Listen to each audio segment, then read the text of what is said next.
Hello, hello friends and welcome back to my channel only history because I know your problem।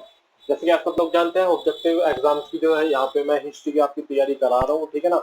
हमने बात कर लेते हैं कि अभी बैक में मैंने कौन कौन से आपके जो है वो कंप्लीट कराए हैं टॉपिक। पिछली क्लास में हम जैनिज्म पूरा कर चुके थे, जो जैनिज्म है वो हम पूरा कर चुके थे।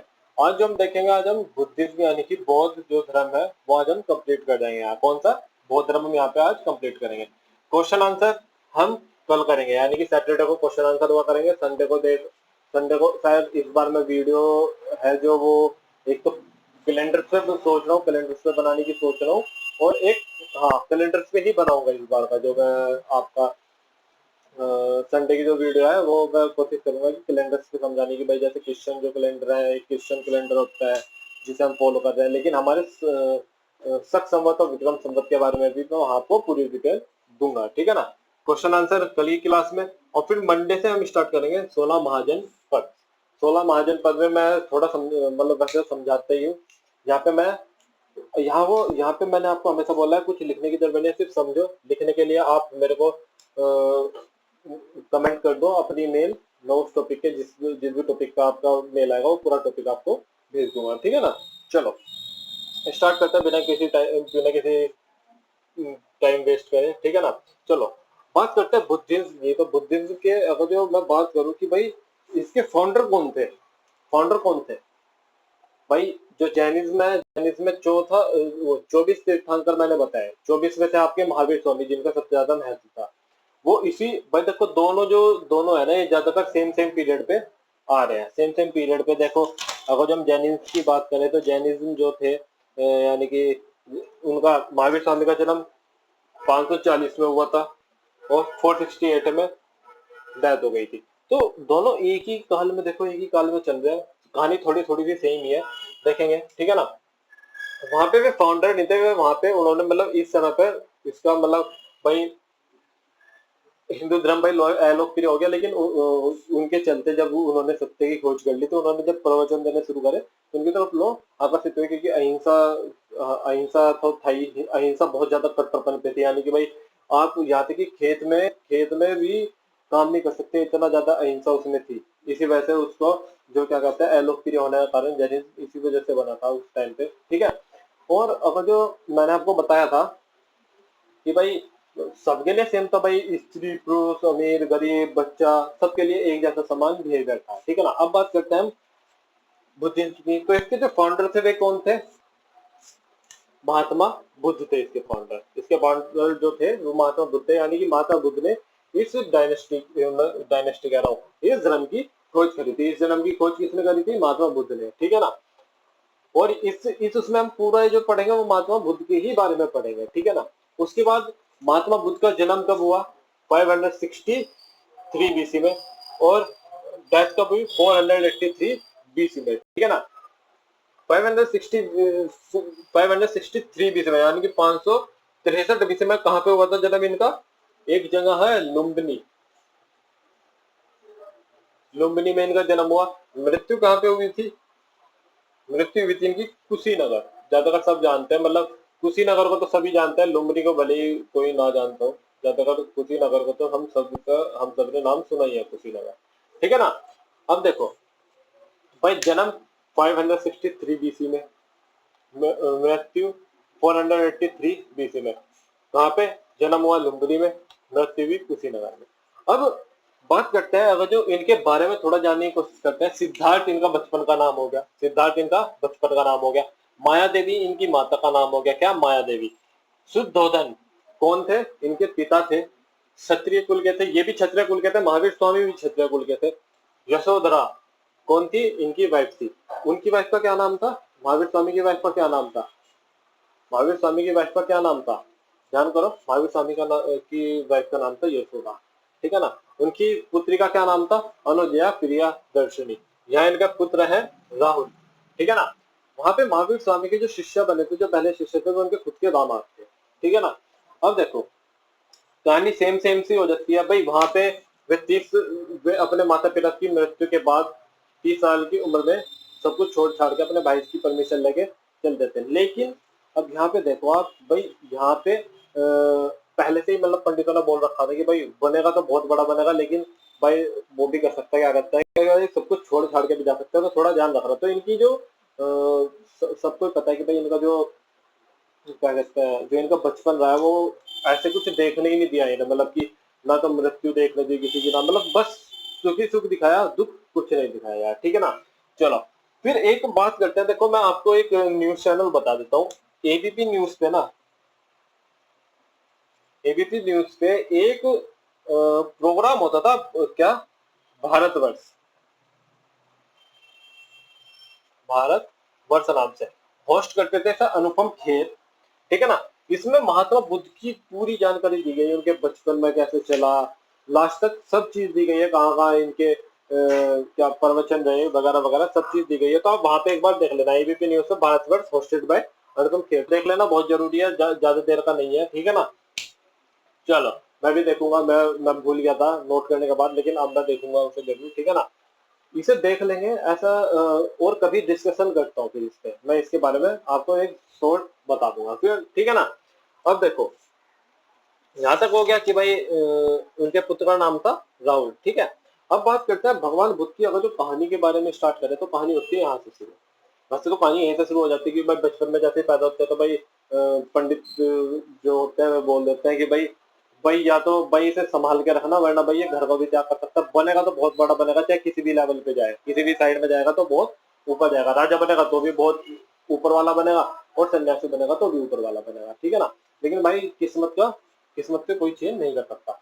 फिर 29 साल की उम्र में महावीर स्वामी 30 साल की उम्र में छोड़ के गए थे घर, इन्होंने 29 साल की उम्र में चुपचाप रात में चोरी छुपे ये वहां से भाग गए अपने घर से, और इस घर त्याग को नाम दिया गया महाभिनिषी कर्मण, महाभिनिष कर्मण, महाभिनिष कर्मण, ठीक है ना। ध्यान रखना, कई बार पूछ लेते कि भाई महाभिनिष कर्मण किसे कहा गया है, ठीक है ना।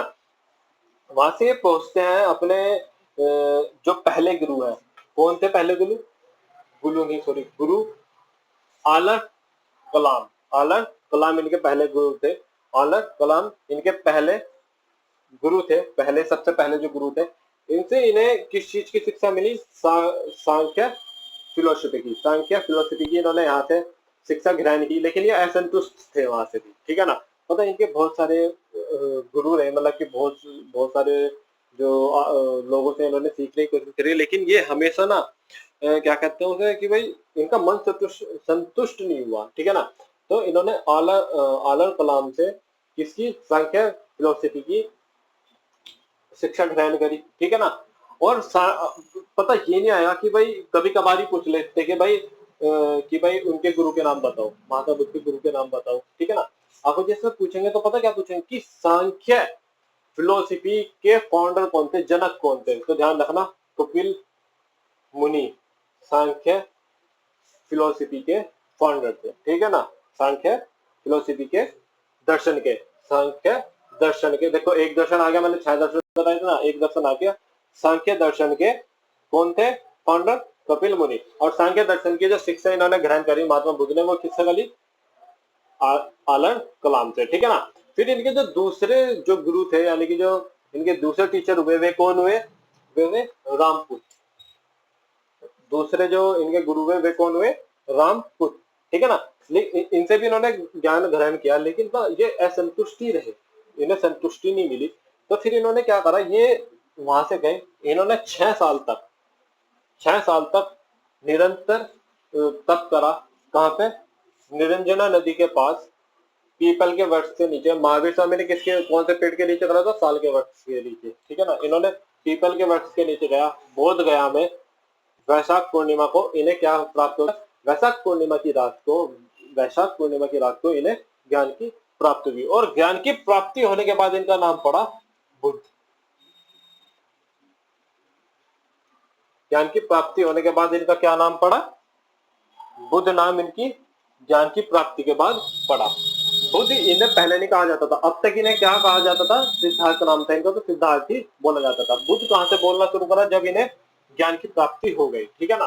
कैसे भाई, जब भाई यहाँ से असंतुष्ट हुए तो भाई 6 साल तक इन्होंने अपने आप को अकेला टाइम दिया, पूरा ध्यान लगाया। ध्यान लगाने के बाद कहाँ पे ध्यान लगाया? निरंजना नदी के पास, पीपल के वृक्ष के नीचे, बोध गया क्षेत्र में, वैशाख पूर्णिमा के दिन रात में, मतलब वैशाख पूर्णिमा की रात को इन्हें ज्ञान प्राप्त हुआ। ज्ञान प्राप्ति के बाद इन्हें क्या गया, नाम दिया गया बुद्ध, महात्मा बुद्ध। उपदेश की बात करने की, भाई कहाँ कहाँ इन्होंने उपदेश दिए थे, ठीक है ना। सबसे पहला जो उपदेश दिया वो इन्होंने दिया सारनाथ में, सेकंड दिया इन्होंने वैशाली में, थर्ड दिया इन्होंने कौशाम्बी में, फोर्थ दिया इन्होंने कौशल में, ठीक है ना। अगर जो आएगा तो ऐसा आ जाएगा कि भाई क्रमबद्ध लगाओ, या फिर इनके ये कहते हैं कि भाई सारनाथ में किसने कराया था, कौन मतलब किसने मैनेज करा था। भाई देने वाले तो भाई महात्मा बुद्ध ही थे, लेकिन किसने मैनेज किया था, वैशाली में किसने मैनेज किया था, तो इनके बारे में हम आगे पढ़ेंगे। जब मगध काल आएगा ना, तो वहां पे सारी चीज पढ़ा दूंगा, ठीक है ना। अब जो बात करें कि भाई उपदेश देते कौन से भाषा में थे, तो ये देते थे पाली भाषा में।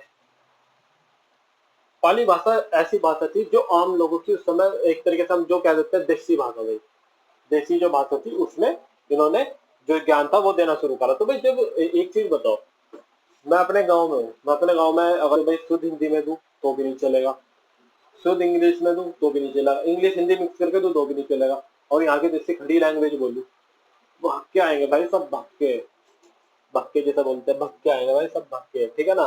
तो पाली भाषा में इन्होंने जो थे वो प्रवचन दिए, तो मतलब जो ज्ञान था वो अपना, जो भी इन्हें ज्ञान था वो इन्होंने पाली भाषा में देना स्टार्ट करा अपने भक्तों को।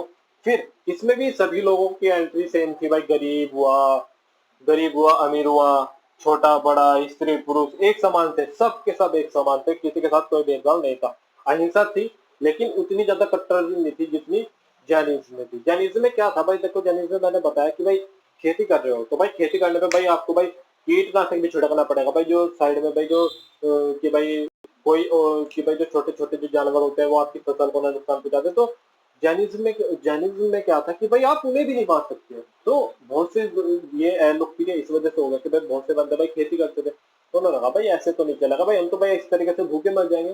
तो इस वजह से आज भी देखना जो जैनिज्म के जो गुरु हैं, तो वे ना ऐसे अगर जो वे कहीं चल रहे होते हैं ना, तो ऐसे ऐसी झाड़ू लगती भी आती है उनके आगे। और भाई बरसात के टाइम पे तो बाहर ही नहीं निकलते, कि बरसात के टाइम पे ऐसे बहुत से वे उठते हैं, छोटे छोटे जीव जो बाहर आना शुरू कर देते हैं, ठीक है ना। चलो कंप्लीट हो गया आपका बौद्ध धर्म। बस देखो यहाँ पे मैं सिर्फ इम्पोर्टेंट जो है वो कराता हूँ, ठीक है ना।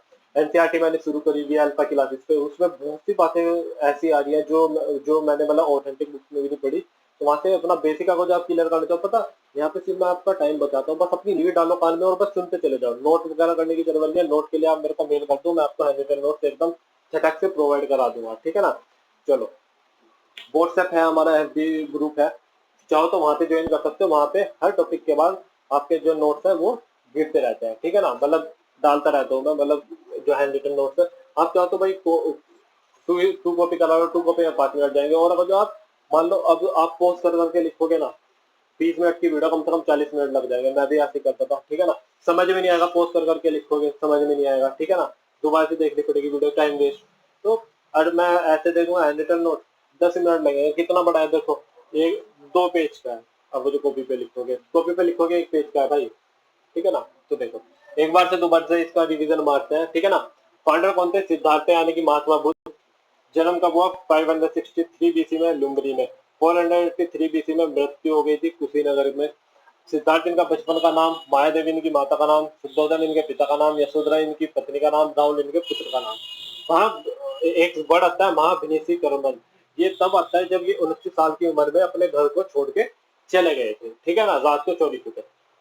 आलम कलाम इनके पहले गुरु, रामपुत्र इनके दूसरे गुरु।